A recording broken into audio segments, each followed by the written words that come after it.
Little house cinema అయితే చూశాను మచ్చా. ఇంకా సినిమా గురించి మాట్లాడుకుంటే రైటింగ్ చాలా బాగుంది. Cinema first half, second half చాలా బాగున్నాయి. చాలా రోజుల తర్వాత ఫస్ట్ హాఫ్ బాగుంది, సెకండ్ హాఫ్ బాగుంది.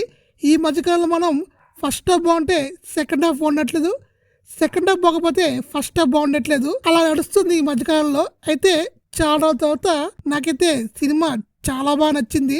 ఇక సినిమాలో ప్రతి క్యారెక్టర్ సూపర్గా చేశారు. ప్రతి క్యారెక్టర్ సూపర్గా చేశారు. హీరో హీరోయిన్ పేరు కూడా చాలా బాగుంది. వాళ్ళు కూడా ఈ సినిమాలో చాలా అంటే చాలా బాగా వాళ్ళని నవ్విస్తారు. ఇంకా ఊళ్ళో హీరో ఫ్రెండ్గా చేసిన తను ఈ సినిమాలో చాలా బాగా చేశాడు. చాలా తర్వాత ఒక మంచి క్యారెక్టర్ అయితే పడింది ఆ అబ్బాయికి. ఇంకా మోగులి గురించి చెప్పక్కర్లేదు. ఆడు తను ఇన్స్టాగ్రామ్, యూట్యూబ్లో మనల్ని చాలా బాగా ఎంటర్టైన్ చేసేవాడు. బిగ్ స్క్రీన్ మీద చాలా బాగా ఎంటర్టైన్ చేశాడు. హీరోయిన్ శివాని గురించి చెప్పుకోవాలంటే చాలా అందంగా ఉంది, చాలా బాగుంది. తనకు కూడా ఒక మంచి రోల్ పడింది. ఇంకా హీరోయిన్ ఫాదర్ అండ్ మదర్గా చేసిన వాళ్ళిద్దరు కూడా సూపర్గా చేశారు.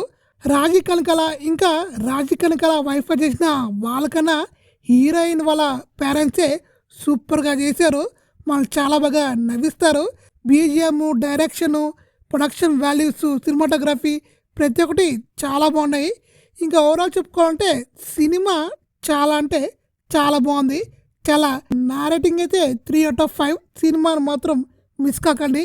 ఈ వీకెండ్లో మీరు డెఫినెట్గా ఎంజాయ్ చేస్తారు, డౌటే లేదు.